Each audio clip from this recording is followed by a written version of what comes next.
With Kind of Pregnant releasing a little bit too early to be considered the Valentine's release for Netflix since they release movies at the speed of like a gazelle. Uh, what was the wondrous movie that Netflix thought you needed for Valentine's Day? What's up and welcome back. I'm John Stark from MovieGuy.com, and we're going to jump into a little movie called La Dolce Villa. But first, if you could click like and subscribe, I'm a blind film critic, and everybody seems to be running from a burning building called the DEI, which I would love for people to run into, because that's what I'm doing here. I'm talking about audio description accessibility from a blind perspective. So I'm talking about film, and if I want there to be more audio description and accessibility, I need people to go back into the DEI building and convince people that I matter as a human being. Anyway, back to La Dolce Villa. I have to do this now. So, it's a Scott Foley movie. It's a Scott Foley movie. Uh, just saying those words, it's a Scott Foley movie, immediately should give you an idea of where this lands on the Netflix original movie scale, because I could say it's a Scott Foley movie and ask you where do you think it landed, and answers could range from Great American Family to Hallmark to Lifetime to Freebie, Tubi. You know, Scott Foley doesn't necessarily get leads in film. It's not really his thing. I like him in TV shows. Arguably, he doesn't even get a lot of those. He usually kind of like swings in, like he was an addition to Scandal, not an original cast member of Scandal. So, Foley is the lead here.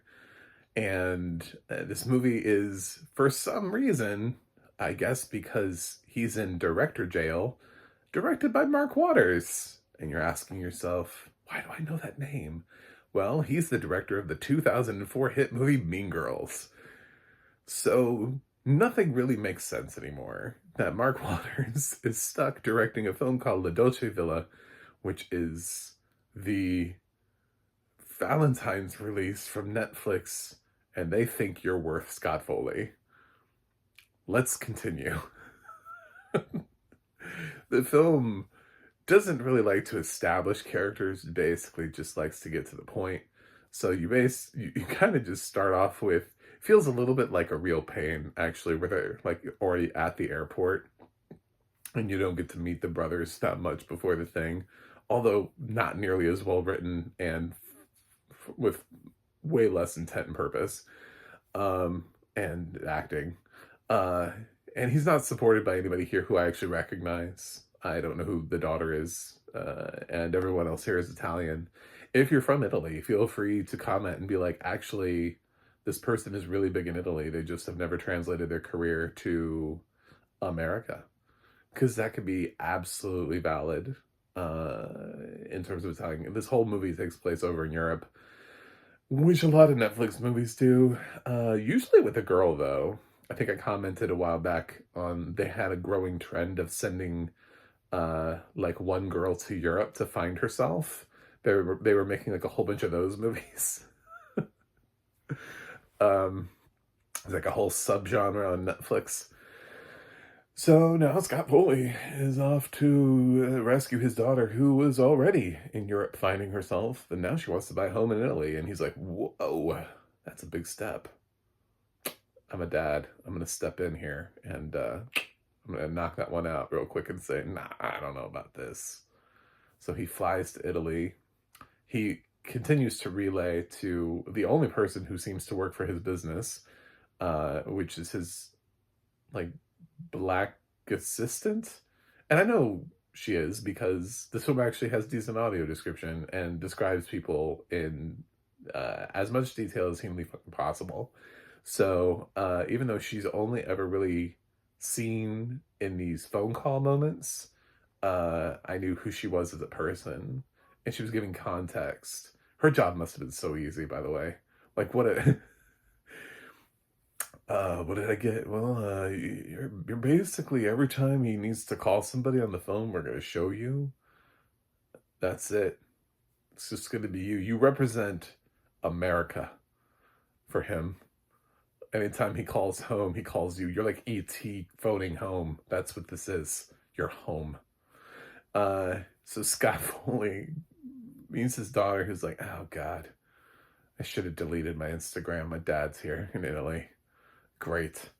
Um, and he tries to talk her out, and he's like, how are you going to even do this? And he's like, well, she's like, well, I have a plan, and it involves my little bit of money that mom left me, and so insinuating, of course, mom's dead, which frees up the opportunity for him to have a love interest by the end of the movie, because it's a Valentine's movie. That'd be so weird if there was no love in this movie, and it was released the day before Valentine's Day, and nobody ever fell in love in Italy. Of course they did. Are you like she's not buying a house in Belarus, you know? They picked Italy. They knew what they were doing. If you're flying to Italy or France right before Valentine's Day, someone's falling in love. Also, I would take Spain. I should say Spain and Greece right below as being like obvious choices for romantic destinations. Um, so yeah. But they have this thing where you can buy a house for like stupid cheap, but it's kind of a dump, and you have to do like a ton of repair on it. It's like an older home. So, yeah, she finds like a contractor, and he's dad is originally.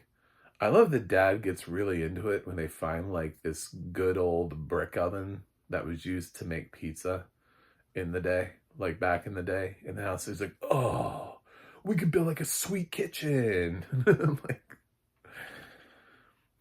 dude, how much pizza does your daughter eat that she needs her own brick fire oven in the kitchen for you to be this excited? First of all, you're not the one living there. She should be the one who's excited about the brick oven for the pizza thing. She should be like, I eat pizza every day. This was meant to be, but it's not that. She's more concerned with like this internship opportunity. She doesn't want to tell her dad about it because she thinks her dad's gonna be upset. There's a lot of that in this movie.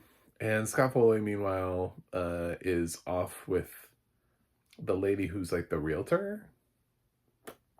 And they, of course, are going to build like a connection throughout the course of the movie, get into shenanigans. I don't know. They break into somewhere. There's this weird like sequence where she wants to show him someplace, but like they have to sneak past a guard, and they literally like run. And he's like, oh my God, this is fun. And then they duck into a room. The guard does that thing where he's like, I don't know where they went. Where did they go? I don't know. This is like everything wrong with the Netflix movie of the week.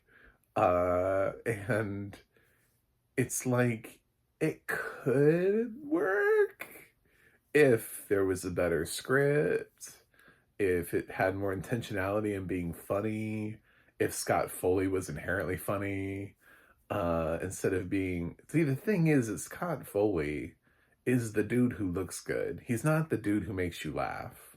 He's just a nice, pretty person to look at. And so he's leading a rom-com, essentially.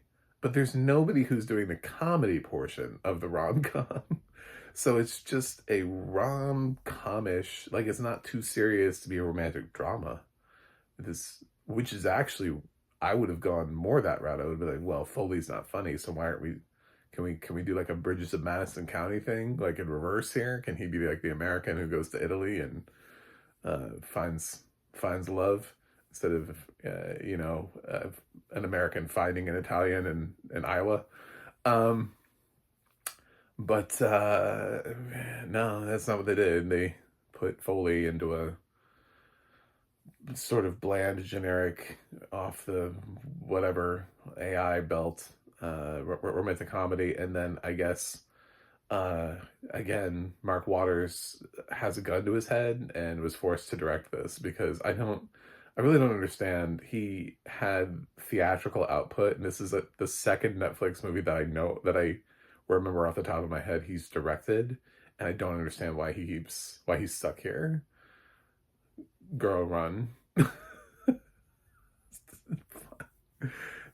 Something else, man. Or can you have input over the scripts that you have that they give to you? Is something, I don't know. This isn't very good. It's also not horrific either. That's the thing, is that Netflix throws enough money behind a movie that when you watch and they get good enough actors that for the most part these movies are not just awful. I've seen some. I hate, because I know people they love their Hallmark movies, but Hallmark gets away with a lot of movies that feel like they were all shot on the same soundstage with like a rotating cast of people who are happy to be there because no one would hire them otherwise, and even lesser TV talent than Scott Foley, like people who are like, I did 5 episodes of One Tree Hill, that makes me a star now on Hallmark. You know, like, all right, cool. I'm glad you're here now.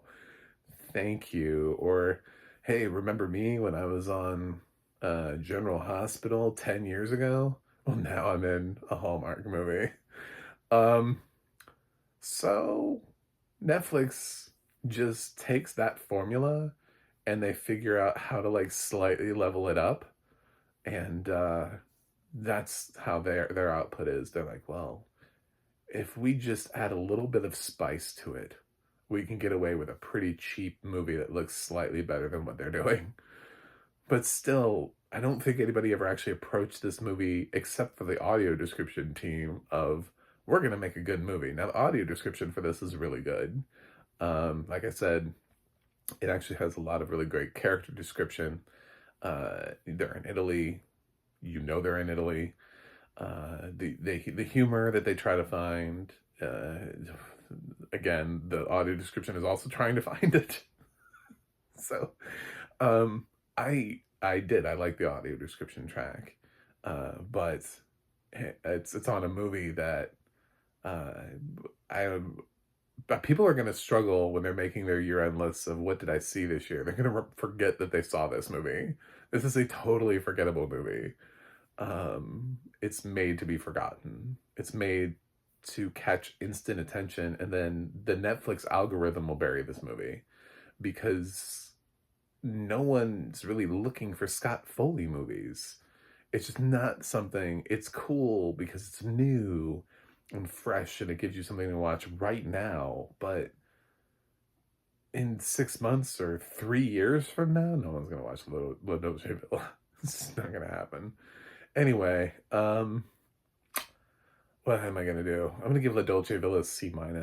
I would go rotten on this. I didn't like it. It was boring. It's way too long, and it needed a male lead. It needed either a male lead or an Italian actress who was inherently funny.